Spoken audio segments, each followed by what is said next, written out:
عبادت کی 3 قسمیں ہیں: قولی عبادت، بدنی عبادت، مالی عبادت۔ قولی عبادت جس کا تعلق انسان کی زبان سے ہے، مثلا اللہ کا ذکر کرتا ہے، قرآن مجید کی تلاوت کرتا ہے، نماز پڑھتا ہے سبحانک اللہم و بحمدک، یا اللہ سے دعا کرتا ہے، اس کا تعلق انسان کی زبان سے ہے، اسے کہتے ہیں زبانی عبادت، قولی عبادت۔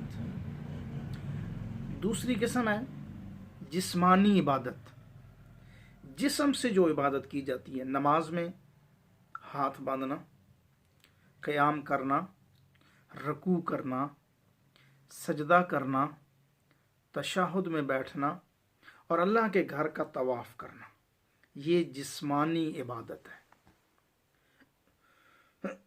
مالی عبادت جو انسان مال کے ساتھ کرتا ہے، زکوٰۃ دینا، عشر دینا، صدقہ دینا، خیرات دینا، منت ماننا، نذر و نیاز دینا، اس کا تعلق مال کے ساتھ ہے۔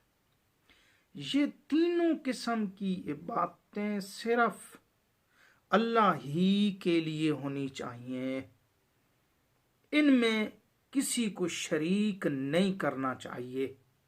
شب معراج کے موقع پر نبی پاک صلی اللہ علیہ وسلم نے اللہ کے سامنے یہی 3 چیزیں پیش کی ہیں جو ہم روز تشہد میں التحیات کے اندر پڑھتے ہیں: التحیات للہ والصلوات والطیبات۔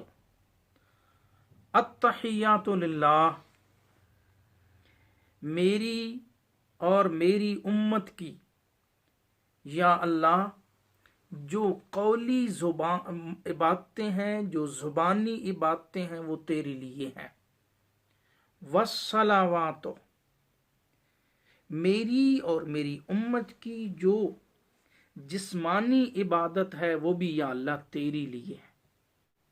والطیبات، اور جو میری اور میری امت کی مالی عبادتیں ہیں وہ بھی یا اللہ تیرے لیے ہیں۔ اب شب معراج کے موقع پر نبی پاک صلی اللہ علیہ وسلم نے تینوں قسم کی عبادتیں اللہ کے سامنے ہی کرنے کے لیے فرمایا۔ قرآن مجید میں بھی پھر اسی طرح آ گیا، اللہ نے نبی پاک صلی اللہ علیہ وسلم سے اعلان کروایا: قل ان صلاتی و نسکی و محیای و مماتی للہ رب العالمین۔ میرے محبوب پیغمبر صلی اللہ علیہ وسلم اعلان فرما دیجئے، ان صلاتی، بے شک میری نماز۔ غور کریں، نماز میں 2 عبادتیں ہیں، ایک قولی اور ایک جسمانی۔ قولی عبادت کیا ہے؟ جو ہم الفاظ پڑھتے ہیں نماز کے، سبحانک اللہم و بحمدک و تبارک اسمک، ان کا تعلق انسان کی زبان سے ہے۔ تو نماز میں ایک عبادت ہو گئی زبانی، قولی۔ دوسری عبادت ہم اپنے جسم سے قیام کرتے ہیں، رکوع کرتے ہیں، تشہد کرتے ہیں، تو یہ جسمانی عبادت ہے۔ تو نماز میں دونوں قسم کی باتیں آ گئیں، قولی عبادت بھی، جسمانی عبادت میں۔ تو نبی پاک صلی اللہ علیہ وسلم اعلان فرما رہے ہیں، ان صلاتی، میرے اللہ میری قولی عبادت اور میری جسمانی عبادت تیرے لیے، و نسکی، میری قربانی۔ اب قربانی کس چیز سے ہوتی ہے؟ مال سے ہوتی ہے۔ تو حضور فرما رہے ہیں کہ میری مالی عبادت بھی یا اللہ تیرے لیے، و محیای، میری زندگی، و مماتی، میری موت، للہ، اللہ ہی کے لیے ہے، رب العالمین، جو تمام جہانوں کا پالن ہار ہے۔ اس آیت میں بھی نبی پاک صلی اللہ علیہ وسلم نے تینوں قسم کی عبادتیں اللہ کے لیے خاص کی ہیں، کہ یہ تینوں قسم کی عبادتیں اللہ ہی کے لیے ہیں۔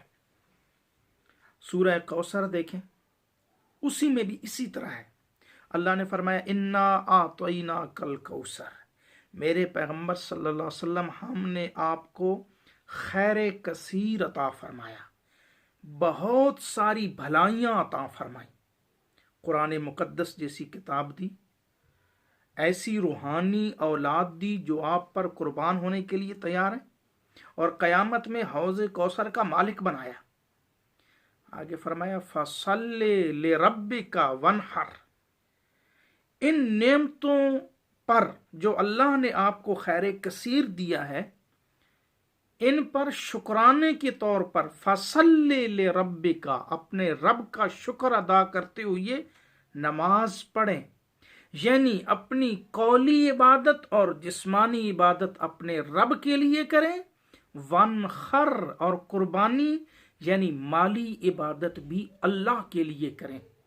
تو پتہ چل گیا عبادت کی 3 قسمیں ہیں، قولی عبادت، جسمانی عبادت اور مالی عبادت۔